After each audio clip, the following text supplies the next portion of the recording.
Hadirin sekalian, Bapak Ibu jamaah kajian malam Rabu Masjid Fatimah Jaten, insyaallah yang dirahmati Allah Subhanahu wa taala.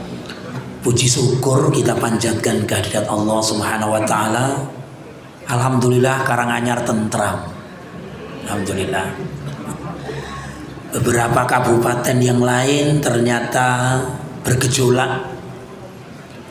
Dan ini sebenarnya pertanda alam.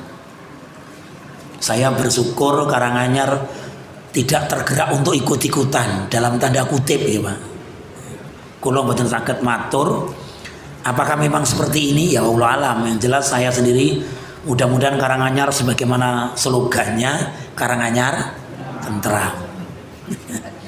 Hanya kita berharap tentram itu perlu indikasi Pak.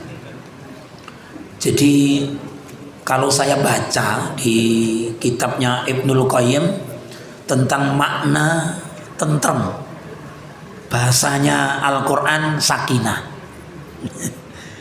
Kalau tentram itu bahasa Qurannya sakinah. Seluruh para ulama bersepakat kehidupan sakinah bagi masyarakat itu minimal muncul 3 keadaan. Mungkin banyak Pak, tapi yang saya kenal itu 3. Jadi sebagai masyarakat Karanganyar itu dikatakan tentram. Yang nampak dilihat oleh orang yang pertama, jalan yang dilalui masyarakatnya itu halus. Ngerti Pak? Jadi pertanda pertama tentram ini jalannya ora kayak grunjalane. Jalan-jalan lurus, jalan-jalan bagus lah begitu nih. Itu tentram Pak insyaallah. Dan semua sepakat, bahkan saya kemarin ketemu dengan teman yang ngeliput beberapa tempat wisata, itu dia memberikan komen ke saya. Salah satu ciri pejabatnya itu bekerja pertama kali ditunjukkan dengan akses jalan dimanapun. Jadi kalau akses jalan itu bagus, maka pertanda itu masyarakatnya tenang, tentram, insyaallah. Ini sing ngomong sing tahu meliput Pak, sing gawe. Tapi dia kan berkepentingan tuh Pak. Nek yang lokasi ki dalane elek kan masalah. Itu yang pertama Pak. Kemudian saya tanya berikutnya, kira-kira apa Mas Anda yang berkecimpung di dunia sosmed itu? Warga yang merasakan pendidikan jika mampu gratis. Kemudian ketika mereka lulus, mereka mudah cari pekerjaan. Orang angel Pak. Nek Karanganyar itu belum terpenuhi, ya susah. Jadi artinya sekolah orang bayar. Kemudian ketika lulus dia jelas ada kerjaan. Wih rakyat orang macam-macam Pak. Nah ini jenengan ternyata sekolah lulus gayan ra cekel ngamuk. Sing jarah Jame Sahroni ini kan ya cacah nganggur nih. Setelah dicolong ora iso nggunakake, baleke meneh. Lah ora iso nggunakake barang 12 miliar. Bocah kemaki ngoten iki ngene. Jadi yang kedua, ayo kita sepakati Pak. Saya ini mengambil kalimat niku, jadi ketika akses pendidikan dijangkau masyarakat, jangan sampai kita sekolah di sebuah lembaga pendidikan lulus ki bingung meneh. Lha apa gunane gawe sekolahan? Gitu Pak. Nah kalau hanya menampung wong-wong sini, sekolah ki gampang apa? Aku lagi mulang wis meh 18 tahun hafal kula. Nanti bahasanya kula nenten kelas nih, di ruang kelas kula ora nggo buku, Pak. Ngeten tok mau. Kelani niku kok sapal. Jadi, tapi kalau mereka ternyata lulus di bangku sekolah kuwi golek gaya nongel, ora tentrem. Akhirnya nyatane lha kok niku coba ora rampung-rampung gitu. Niki etane masjid kita, pabrik ya Pak. Rampung mboten niku Pak. Mboten rampung yakin niku. Itu kan tanggung jawab negara niku. Sritek nggih Pak. Berapa ribu yang PHK, negara ora tanggung jawab Pak. Gitu. Aku dene kan tanggung jawab. Wong rakyatnya wong DPR itu jangane sedina 3 juta. Ning alhamdulillah dicabut nih. Dicabut nih. Kemarin Pak Presiden Prabowo mencabut tunjangan DPR dan perjalanan dinas. Liyane urung kudune dicabut iki gampang kula sing akan saya teriakan merdeka. Pajak dicabut itu keren. Gitu Pak? Iya. Nah, iya. Misalnya masyarakat Indonesia sekarang pajak dicabut, wah, yes, benar. Yang kapan ngoten niku gitu. Wong Sri Mulyani mentro siji kae urusane guru golek pajak kaya nggih. Ora gawe senenge rakyat ning guru gawe mudrike rakyat nggih, Pak. Dadi menteri bayarane miliaran kok guru gawe kesruh kae. Nek kula guak tenan niku. Pakake macan ya karo. Ono guru gawe gara-gara mawon kok. Dadi belanja negara keng pajake rakyat kok ora gawe penake masyarakat nggih, Pak. Ya kan aneh bin ajaib. Yang ketiga yang saya temu, Pak, Karanganyar Tentrem itu ketika rumah sakit kalau bisa gratis. Ngerti Pak? Gratis. Jika bayar semampunya, ya BPJS niku, Pak. BPJS itu sebenarnya ringan, Pak, insya Allah. Karena yang jenengan loro di BPJS, ya remuk, Pak. Jenengan ada yang naudzubillah, Pak, dikasih jantung niku sekali masuk nggih jutaan, Pak, nggih. BPJS itu sudah mengcover, cuma sing jadi masalah hari ini kan BPJS itu pelayanannya belum merata. Jadi perlakuan terhadap kesehatan itu memang belum. Jadi pun mulai bagus, mulai alhamdulillah. Saya merasakan betul kemarin tetangga saya itu sakit, dapat BPJS yang lumayan alhamdulillah. Jadi ya nyaman lah. Jadi kalau hanya iuran 30.000 atau ke 40 jadi ringan, Pak. Nek sing loro, nek sing waras ya tetap larang. Gitu, Pak. Karena sing gawe BPJS ki pinter, Pak. Udah, Pak, niki wedang lewat saya. Saya dulu pernah di asuransi, Pak. 6 bulan jazakumullah. Jadi kula ngerti. Jadi BPJS itu, Pak, yang bayar wong 1000, sing loro paling wong 10. Betul nggih? Ngoten niku. Jadi mereka sudah disurvei. BPJS ini harusnya untung. Malaysia, saya dapat kiriman video dari teman itu. Pertama itu di Malaysia itu 7.800. Negara per tahun minimal untung 290 triliun. Tahun ini Indonesia bulan Agustus niki bayar bunga pinjaman 800 triliun. Wih, bunga pinjaman. Lah utangnya piro ya? Aku bilang gumun nih, Pak. Jadi jatuh tempo pembayaran bunga utang negara Agustus ini, saya ngomong nih lho, anggota BDPR King PD ini lho, di Pitaloka ini lho, iku muncul lah, Pak, ini muncul tagihan jatuh tempo bunga pinjaman negara di bulan Agustus ini adalah 800 triliun. 800 triliun itu sidik betul, Pak. Misalnya ditukok soto lo, ya kurang pribadi ini. Misalnya tukok es teh nang Jakarta, Jawa Tengah, Jawa Timur, Jawa Barat tutup angin niku. Tukok es teh ngono lho, Pak. Jangan saya tuh enggak tahu sing ngutangi sapa ngoten lho. Kula ya ora ngerti ngrasake dadi apa mboten ngerti, Pak, utang. Nah, bunga pinjaman itu ternyata yang jatuh tempo di bulan Agustus ini tembus angka 800 triliun. Katanya PLN rugi, Pertamina rugi. Jenengan mang cek, kula di tangga dodolan bensin. Niku kulaane pokoke badine 1000 tekan 2000, Pak. Niku sedina niku payu 1 liter. Kuwi malah enggak 150.000. Ha Pertamina iso rugi lho. Wadole pinten barel niku. Kuwi dite dipangan gendruwo sapa gitu. Gitu, Pak. Artinya kan kita ini selalu dibohongin. Jenengan kandung pertamanya, Pak. PLN rugi, Pertamina rugi, ngomong semua rugi, BUMN rugi semua. Setelah saya tahu ternyata dibongkar oleh Mahmud MD, ternyata gaji yang diterima para pegawai, para pejabat di BUMN atau di niku miliaran, Pak. Miliaran, Pak. Lang nyun pangapunten, guru sing blonjone 500 beban negara. Menteri lambine kaya ngono lho. Kadang kula ngomong yang sak-sake, Pak, nggih. Lah nggih nyarah kanca-kanca kula nyarah-nyarah, Pak. Diblonjo paling guru niku, Pak, mohon maaf. Kalau golongan gajinya 4A ya sak sertifikatnya ya 10 juta. Ya kuwi nek urip sederhana cukup, Pak. Kuwi utang Avanza ya wani, Pak. Oh nek blonjo semono kuwi wani, Pak, insyaallah. Ning syaraté ngene iku aja kok yang utang. Lah kok sampai saroni montore 40, pitontele mawon kok 200 juta, sempake sak juta 200 ya Allah. Lah kaya ngono kok dilakoni, Pak nggih. Mohon izin, saya mau bahas ini Pak hari ini di kitab. Jadi saya akan bahas ini insya Allah. Karena ini perlu kalau sampaikan jenengan. Karena apa? Kita harus tahu kondisi dan bagaimana kita mengambil sikap sebagai seorang muslim. Nek bahasa kula nyuwun pangapunten, setelah Pak Prabowo bingung ngatasi rakyate, ngundang ormas. Lah tinggi apa? Wong selama iki nek ormas ra dirungokke mangke. Awake dhewe apa jabatan to, Pak? Enggak to, Pak? Ormas di Indonesia itu enggak ada yang minta jabatan, enggak ada, Pak. Yo ada makhluk-makhluk langka ya enek. Sing ketika mereka nek ormas itu kalau sudah jadi partai mesti njuk jabatan. Ini ormas Islam nggak ada, Pak. Nggak ada. Saya paham persis kondisi niku nggak minta jabatan. Jadi awake dhewe sederhana, Pak. Cuma saya yang cara mengambil sikap niku salah. Plano, ayo bareng-bareng, Pak. Kita akan mengambil satu kalimat. Tolong disepakati bersama hari ini. Ayo kita membangun negeri kita ini Indonesia, Pak. Kami selaku yang menyampaikan, saya memang provokatif, iya, Pak. Tapi saya paling cinta NKRI, insya Allah, Pak. Kalau perang pun saya siap di depan, Pak. Siap. Wah, ulang aja.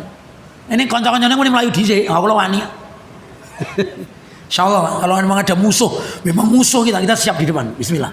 Para ustadz itu siap di garda depan. Mereka yang pegang niki mesti Imam Melayu, yakin, Pak.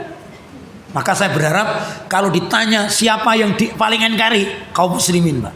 Karena sejak dulu para pejuang kita itu nggak pernah punya impian ingin punya jabatan, nggak pernah ada. Semua ingin berjuang untuk tegaknya agama Allah di muka bumi ini. Pesan yang kedua saya, yuk Pak, sekarang kita mencoba untuk membenahi niat kita masing-masing supaya dalam kehidupan kita ini dari ke hari ada progresnya. Saya kembali tadi ke sebutan sakinah tadi, Pak. Jadi itu secara dohir, Pak. Secara dohir, yaitu yang kita lihat, Pak. Jadi karangan tentrami telu niku ampun cukup lah, gak usah macam-macam lagi. Telu niku pangan gen golek dhewe ra apa-apa. Gaumang pun aman, Pak. Kowe nek wong karangannya niku pokoke urusan dalan halus. Sekolah gampang, nek perlu ora bayar, rumah sakit harus niku tentrem, Pak. Wis pangan gen golek dhewe niku nggih. Wis insyaallah kula yakin bupati niku seneng Pak niku. Gitu. Masyarakat enggak minta macam-macam. Saya yakin teman-teman saya itu juga seperti itu. Artinya Pak, itu yang mereka harapkan sederhana. Namun Pak, saya perlu sampaikan ke jenengan bahwa agama kita ini menggariskan kepada kita bahwa karangannya tentram yang namanya sakinah itu harus ada data yang bisa dilihat progresnya. Saya ketemu di kitab Al-Hikam tulisannya Abu Hasan As-Sa'dili rahimakumullah. Sedikit aja saya ungkap, Pak. Jadi ketika kita berbicara tentang tentram, sakinah, itu ternyata mereka harus bisa menampakkan dua perkara. Jadi jenengan ngomong urip tentrem, iku kudu ketok. Jadi masing-masing individu harus tampak. Itu yang disampaikan oleh beliau Abu Hasan As-Sa'dili rahimahullah. Apa itu? Yang pertama, Allah memberikan dalam dirinya hati yang bersyukur. Prinsip ini, Pak. Jadi nek kulon jenengan semuanya dalam hati kita tidak pernah merasa bersyukur. Lah syukur apa, Pak? Beliau mengomentari. Kata beliau, saya sendiri beliau berkata, hadiah terindah yang diberikan Allah kepada manusia adalah apa yang engkau dapatkan hari ini. Jadi nek jenengan kepengin golek hadiah Gusti Allah ning masing-masing kita, apa yang kita rasakan hari ini, apa yang kita dapatkan hari ini adalah nikmat yang terindah. Apa itu rasa kaduan mikir, yang kita dapatkan hari ini itu yang terindah. Bisa berwujud keluarga kita, bisa berwujud pekerjaan kita, bisa berwujud rumah yang kita tinggali. Itu adalah hadiah terindah yang Allah berikan, kata Syekh Hasan As-Sa'dili. Beliau memberikan keterangan yang sangat singkat tapi menunjukkan kebutuhan bagi kita semua. Dan tentunya ini masing-masing kita berhak untuk mendapatkannya.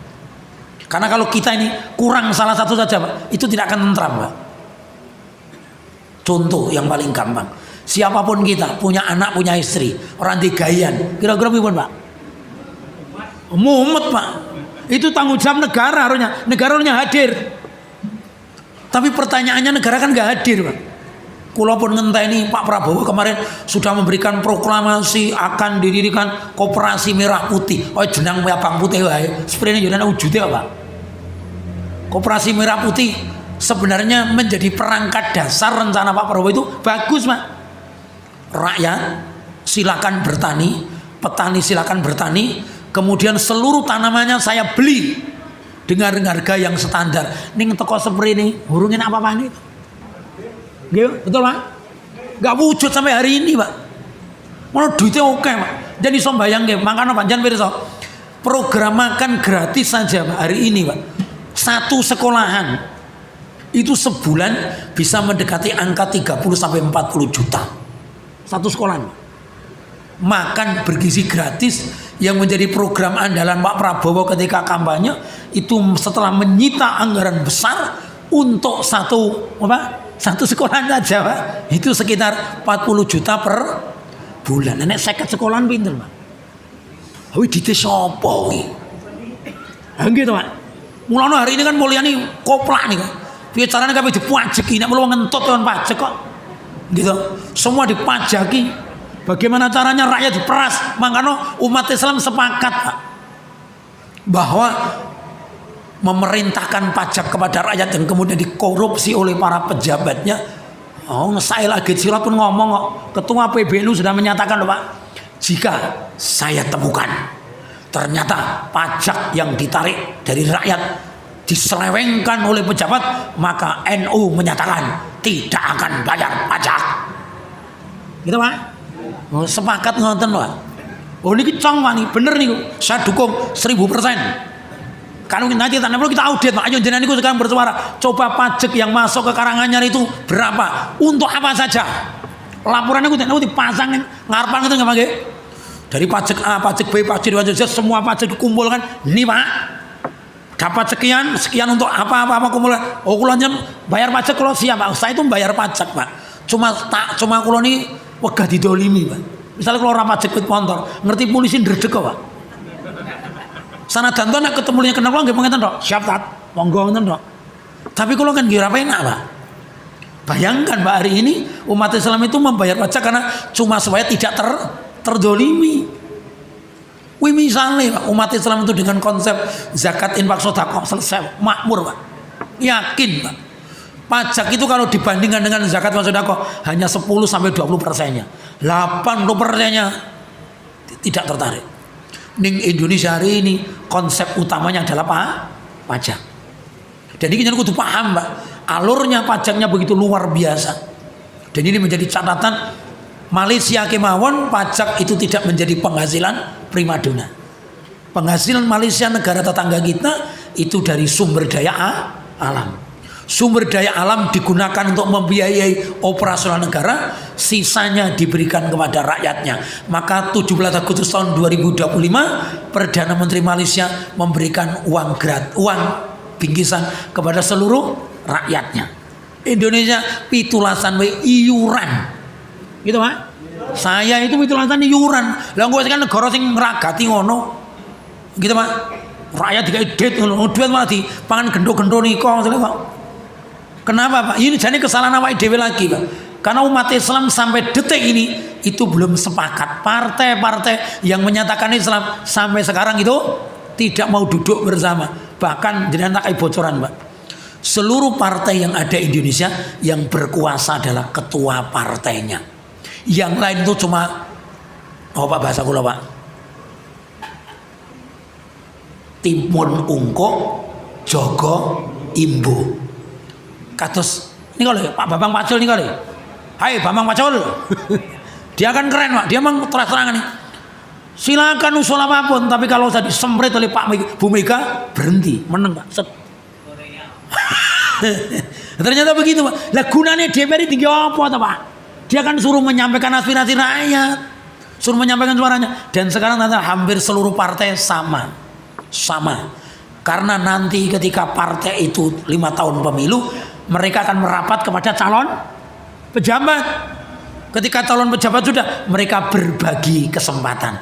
Aku dukung jatahku apa. Begitu Pak. Sejak dari DPRD sampai nasional. Jadi mereka tidak lagi memikir bagaimana negeri ini rakyatnya bisa makmur. Dan saya kemarin ke Pampang kalau puter ke Pak, sama muter ke Indonesia Raya stansa 2 dan 3. Karena stansa 1 yang hari ini didengarkan di setiap upacara itu stansa 1. Stansa 2 dan 3 yang lagunya naik ke atas Pak. itu ternyata kemakmuran untuk seluruh rakyat Indonesia, Pak. Jadi Indonesia Raya niku Pak, sik makmur rakyate. Kalau stansa satu yang saya ini perhatikan, yang mulia, yang kaya itu pejabatnya. Kalau nanti dengarkan stansa 3, 2 dan 3 Pak, semua kita akan bahagia. Maka tidak salah ketika Mahfud MD menyebutkan pemegang KTP akan mendapatkan duit gratis 20 juta per bulan tanpa bekerja. Tanpa bekerja Pak. Jadi jalan kulai dengan modal KTP, jadi ATM-nya sudah garansi 20 juta per sasi. Itu seandainya sumber daya alam diolah oleh negara. Permasalahannya sumber daya alam sudah dibagi kepada partai, sudah dijual oleh para penguasa negeri ini, sehingga kita tidak mendapatkan apa-apa. Enak awake dhewe rekoso terus. Maka kalau hari ini bersuara, wijane pas Pak, jangan salahkan. Jangan persani Korea Pak. Saya itu terus terang Pak, mesake konco-konco polisi Pak. Polisi di Korea itu ketika masyarakatnya demo Pak, itu mengantarkan sampai tujuan. Diantarkan Pak. Bukan kok ditahan, diantarkan sampai tujuan. Saya amankan, silakan ada demo, silakan. Bukan, jadi bukan enten Pak. Lah mare bocah-bocah niku melu ngomongane Gus Dur kok. Kalau pengen berantas tikus, bakar lumbungnya, dipraktekke malah Pak. Wah, cilok awake dhewe niku mbangun niku lagate kok lho niku nggih. Lah montor polisi diobong. Lah niku mungkin tuku ngedite rakyat nek kok malah Pak. Aku dene disingkirke mawon dilesek ngonten. Ha diobong ya sing cilok awake dhewe nggih. Nggih to Pak? Ha kula iso ora cetha ora cetha kok ora ngaji niku mesti. Lah Gus Dur wis mati aja dienggo ngomongane. Gus Dur terlalu keren kok. Jadi teman-teman demo ini gunakan amanahnya Gus Dur. Kalau kalian pengen memberangus tikus-tikus itu, bakar.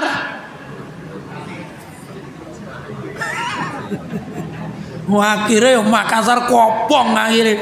Kulo ora setuju Pak, enggak setuju saya Pak. Karena Pak, nanti yang rugi rakyat. Nek jarang ngene saroni ra apa-apa wis ben, wis dicolongan ben. Ngene kuya-kuya ya ben ngono wae kula, eko ya ben. Kok kemakine kaya ngene pelajaran. Neng gedung DPR nggone dhewe Pak nggih. Ha jenengan gawe meneh wacan nggih. Yo ngentekke ragat ya miliaran Pak nggih. Ati ngono nggih ngon tuku soto dipangan ning Masjid Fatimah karuan nggih Pak. Ha ngono kok ke montor polisi meneh bangun kantor DPR. Waduh aduh. Iki cacah kira pinter-pinter ngono nggih Pak. Nggih to? Salah Pak, jelas salah. Maka sing gentle iku Deddy Mulyadi ora kelamben maju napa nggih. Aman. Gedung sate aman ta Pak? Aman. Liyane sing wani metu nek nalika 5 tahun muaron lu munduk-munduk nggih Pak. Gitu ngemis-ngemis swara nek diparani minggat. Ora blas ora gentle kok gumun to. Diparani mbok geke wedang, dingoni dibelke soto ngoten mangke. Aku urung teko DPR wis waduh ya Allah. Kula mesake kanca-kanca polisi. Betul Pak, saya tuh kasihan kula dingi duwe kanca Pak. Anaknya yang gede itu jadi polisi. Sing cilik mahasiswa, itu kakaknya gelut ora adine. Dadi adine kuliah melu demo, Kang Mas polisi, yo ngene Pak. Remo to niku. Niku samar ngono saya kena anakku piye niku.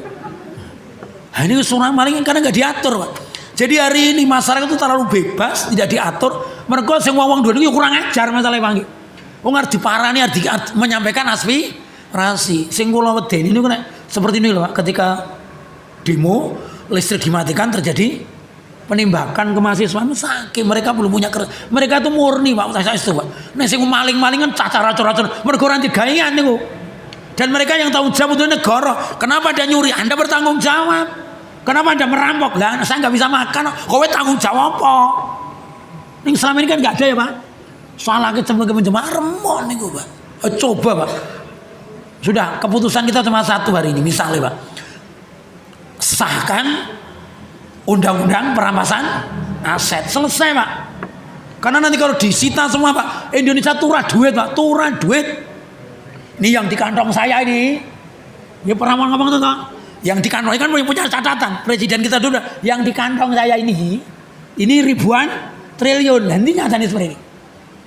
Kamu dikeke kok nggak nyaur utang, Indonesia nanti utang, gitu Pak. Tapi sampai hari ini ternyata ya tidak ada. Berarti kulon jangan dikibuli tok Pak. Paham ya Pak? Baik, itu pengantar saya genjengan nesu, ora apa-apa. Jangan kudu muring, orang muring kok kebangetan. Sementing karangannya tentrem ya Pak. Tentrem. Pokoknya saya tidak ingin demo terus terang Pak. Saya ingin karangannya tentrem. Tapi tolong teman-teman aparat, teman-teman pejabat, ayo Pak kita tunjukkan kinerja kita. Kulo pun berusaha Pak. Kami sebagai guru di sekolah saya akan tunjukkan kinerja saya.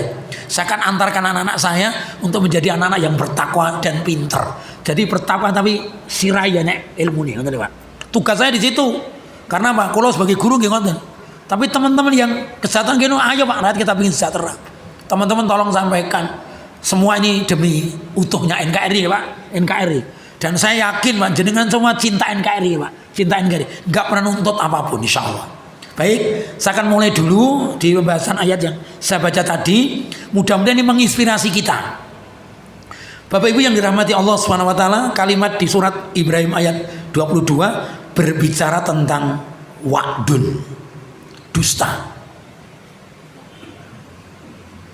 Bapak Ibu yang dirahmati Allah Subhanahu wa taala, terjemahan yang saya tuliskan, dan berkatalah setan tatkala perkara hisab telah diselesaikan.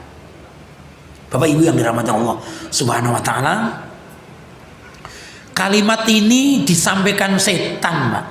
Ketika nanti sudah tiba hari kiamat, setan itu berlepas diri. Berlepas diri. Jadi dulu Nabi kita Muhammad SAW mengabarkan kepada kita bahwa setiap amal kebaikan kita akan dibalas dengan pahala, dan setiap dosa dan kejahatan manusia pasti akan mendapatkan azab. Bapak Ibu yang dirahmati Allah Subhanahu wa taala, para ulama bersepakat dosa manusia itu semakin bertambah, kesalahan manusia semakin bertambah, dan dia semakin dicintai oleh setan ketika dunia telah dibuka. Saya ulang. Jadi ternyata Pak, dosa semakin meningkat, kesalahan semakin banyak ketika dunia itu telah mulai dibuka. Maka Rasulullah SAW mengingatkan, saya tidak khawatir ketika umatku miskin. Yang saya khawatirkan itu kalau dunia sudah dibukakan kepada umat Islam. Umar ibnu Khattab itu satu-satunya sahabat ketika beliau menjadi pejabat yang telah menceraikan dunia. Sukses Pak Umar itu. Jadi satu-satunya aparat yang ketika menjabat sukses di kalangan khalifah adalah Umar ibnu Khattab radhiyallahu an. Karena keluarganya tidak ada yang duduk di singgasana. Seluruh waktunya dia abadikan, dia korbankan untuk tegaknya Islam di muka bumi. Itulah Umar ibnu Khattab. Bahkan Umar ketika suatu saat sakit, ada beberapa sahabat yang menjenguknya, kemudian memberikan nasihat, wahai Umar, apakah tidak sebaiknya Abdullah ibnu Umar dipersiapkan mulai dari sekarang? Coba Pak, ini para sahabat-sahabat ngerti kelasnya Umar bin Khattab begitu hebatnya. Ketika Umar sakit-sakitan, itu ternyata orang dekatnya memberi nasihat, wahai Umar, apa tidak sebaiknya Abdullah bin Umar disiapkan? Apa jawabnya Pak? Umar langsung merah matanya, mengatakan, cukup, aku yang kena fitnah, saya tidak ingin menimpakan fitnah kepada keturunanku. Apa enak tadi Pak? Gitu. Saat ini apa yang model ngoten niku? Nek perlu apa niku? Donya iki imperi ya Pak. Gitu. Dia nggak pernah merasa puas dengan dia berikan. Umar keren Pak. Utsman sudah mulai kena fitnah karena di zaman Utsman itu orang dekat-dekatnya sudah mulai duduk di singgasana. Setan memang menjanjikan luar biasa. Coba jangan kita lihat kondisi hari ini Pak. Eko Patrio, karirnya dari nol Pak, naik debut, bisa punya rumah 150 miliar. Uya Kuya dari nol naik tangga, punya bangunan rumah 6.000 meter full, gitu Pak. Sampai beliau memamerkan tanpa merasa berdosa untuk membuka korden cukup dengan tepuk rak. Mau dewi, lampu urip dewi, memamerkan begitu Pak. Mana dia menjuran duwe. Begitu menjadi pejabat seperti itu Pak. Apalagi sah Nawa Ahmad Saroni lu yang ngeri meneh Pak. Dia dengan begitu pongahnya memamerkan seluruh kekayaannya, kan kurang ajar tuh Pak. Mereka wakil kita, kalau dia pengusaha mungkin nggak apa-apa Pak, silakan aku pengusaha lah biarkan. Tapi kalau wakil rakyat kan kurang ajar Pak. Pejabat negara itu kudune mewakili rakyatnya, bukan mewakili kepongannya. Bayangkan Pak, dia merintis karir dari awal sampai dia berjalan cuma semalam ya Pak, hancur. Dia malu dibikin oleh rakyat. Saya nggak nyalakan rakyat, Pak. Lha piye? Wong nyatane kaya ngono, Pak. Rakyat kira iso dikandani nggih, Pak. Itu alhamdulillah, kulon jenengan masih terkendali, Pak. Mereka kan nggak terkendali, Pak. Kita alhamdulillah kita orang ngaji itu bismillah. Nek kula sedana Pak, nek kula piyambak niku maling-maling ora apa, silakan kowe bakal mati, rasakno. Nek kowe ora ngrasake rekosomu, colongamu, keturunanmu bakal remuk kowe. Aja kira kowe iso ngrasake colongan duitmu, titenono, anak keturunanmu akan merasakan sengsara. Kamu sudah dikubur akan merasakan. Mang titeni mawon, Pak. Mereka yang hari ini bersukaria di atas sana, Pak nggih. Titenono, Pak, keturunannya akan sengsara. Allah udah janji. Ingat, hatinya soal, Pak. Sesungguhnya harta yang didapatkan bukan dengan cara yang halal, maka dia tidak akan menikmati sebelum dia mati. Jadi sing dinikmati niku namung jatahe tok. Sing colongan ini dia enggak akan menikmati. Enggak. Mungkin digunakan foya-foya, nggih Pak. Lah iki nyen bayangke kaya saron kok nek di mobil 40 iki sing ditumpaki wae sikile 80. Gitu Pak. Paling numpak nggih, bayangan pitontel men regane 200 juta. Ya Allah. Dia kan kemaki ngono lho, menunjukkan Allah habiskan. Sehingga kalau dibakar itu pantas, Pak. Nah itu seorang pengusaha itu kalau enggak pengusaha juga oke lah. Saroni kan wakil rakyat. Meskipun dia mengaku dia mafia minyak. Mafia minyak itu Saroni, betul. Oh dia ngaku nyaman tali brokesnya Pak. Jelas. Kami itu mafia minyak. Bagaimana namanya? Manggolek dewe. Karena terus terang Pak, yo nyen mangapunten mereka yang ada di atas yang bikin aturan itu berawal dari DPR Pak. Jadi mereka punya hasil DPR. Jangan pirsa teringat sinul. Waman ker Pak. Waman kerawan lagi pirang dino niku Pak. Coba kayak gitu Pak. Artinya memang duit itu terlalu banyak Pak. Dan kita ini sebagai rakyat yang ikut andil membesarkan negara justru hidupnya sengsara. Kita lihat ayat ini. Gak apa-apa Pak. Bahasa kalau silakan Anda mau mencuri, menipu, monggo mau bohong silakan. Ingat, yang Anda nikmati adalah rezeki yang dijatahkan kepada Anda. Kalau Anda mengambil yang bukan hak Anda, maka Anda sampai mati tidak merasakan yang Anda ambil. Kan eman-eman gitu Pak. Dia rekoso, isin, nyolong, ternyata dia gak bisa merasakan hasil curiannya. Begitu kan jangan kulo, yang kita dapatkan itu yang kita nikmati. Itu nyaman Bapak sekalian. Itu satu keadaan yang mesti kita perjuangkan. Dereng nggih lanjut sik iki wis kula terangke. Bapak Ibu sekalian, perhatikan ayat berikutnya, Pak. Dan aku pun telah menjanjikan kepadamu, iya Pak, setan menghias, tetapi aku menyalahi atau mengangking kiranya. Sekali-kali tidak ada kekuasaan bagiku terhadapmu, melain sekedar aku menyuruh kamu, lalu kamu mematuhi seruanmu. Ngoten tok, Pak. Jadi setan itu tidak pernah berhenti untuk menggoda, menyesatkan kita. Makanya dia sendiri itu nggak melaksanakan. Kemudian setan berkata, oleh sebab itu kamu jangan sekali-kali mencercaku, menghinaku, tapi cercalah dirimu sendiri. Kenapa dulu engkau mengikuti aku? Kenapa dulu engkau bersama aku? Aku sudah ingatkan itu jalan salah. Dan sekali-kali jangan pernah engkau meminta kepadaku, aku dapat menolongmu. Dan kamu pun juga tidak dapat melepas tangan semuanya, Pak. Kalimat yang paling mencengangkan, setan berkata, sesungguhnya aku setan tidak pernah membenarkan perbuatanmu. Bapak mempersekutukan aku dengan Allah itu salah. Oh setan ngomong loh Pak. Di ayat Ibrahim ini setan memproklamasi, mereka yang memuja selain Allah, mereka yang menyembah selain Allah, itu salah. Sudah diceritakan, tapi kenapa kamu mengikuti aku? Bapak Ibu yang dirahmati Allah Subhanahu wa taala, Allah memberikan penutup. Sesungguhnya orang-orang yang dolim itu mendapatkan siksa yang pedih. Sedikit Pak, saya ambilkan di hadis Ad-Darimi Pak, untuk menutup hari ini sebentar. Ya.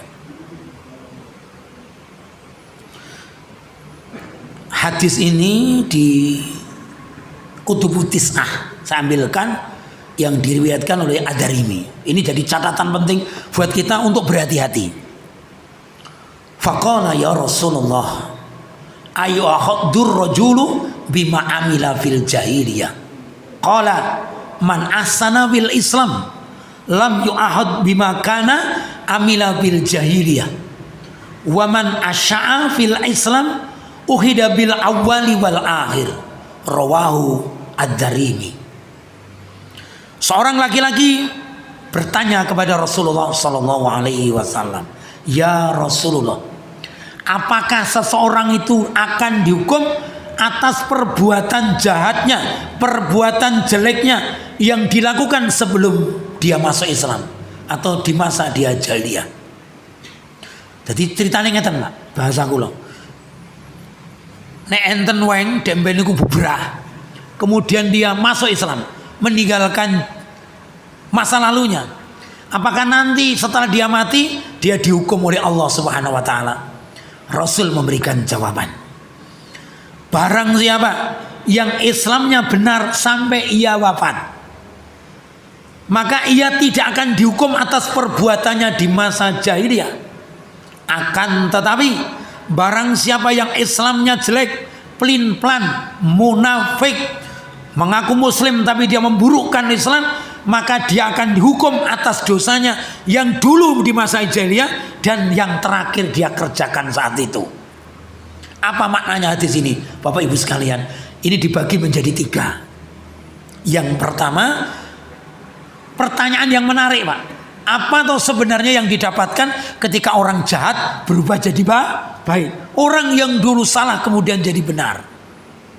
Ini mengajarkan kepada kita, saya ketemu sebuah riwayat, orang yang dulu selama jahiliyahnya dia penuh kebaikan, maka ketika muslim maka dia akan menjadi contoh yang terbaik dan dia tanpa cacat. Ibaratnya tubuh manusia orang pernah korengan maka mulus, Pak. Tapi yang kedua, kelompok yang kedua, Pak, ada orang yang dulu jahat, orang itu buruk perbuatannya, kemudian dia masuk Islam dan dia rawat Islamnya itu sampai mati, maka keburukannya tidak pernah dinilai. Hilang, Pak, nggih? Keburukannya di masa lalu maka dihapus Allah SWT, tidak tersisa sedikit pun.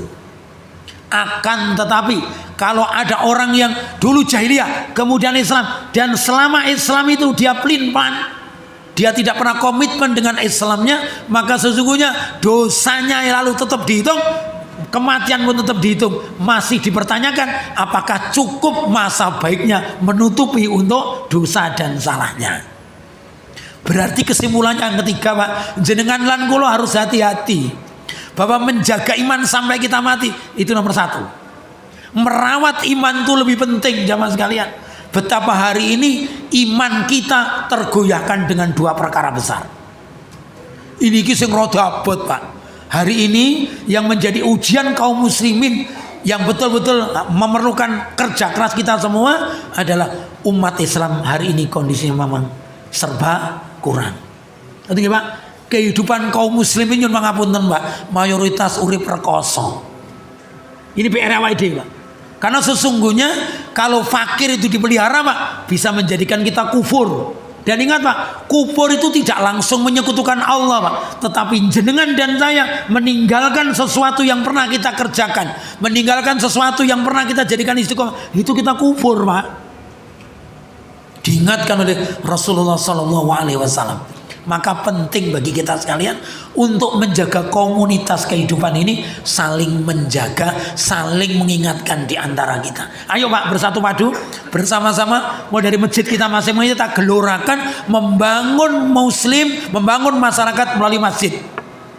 Tidak perlu dengan membangun yang lain, karena kalau jangan membangun di tempat lain bermasalah. Jadikanlah masjid kita menjadi tempat teduh bagi kaum muslimin.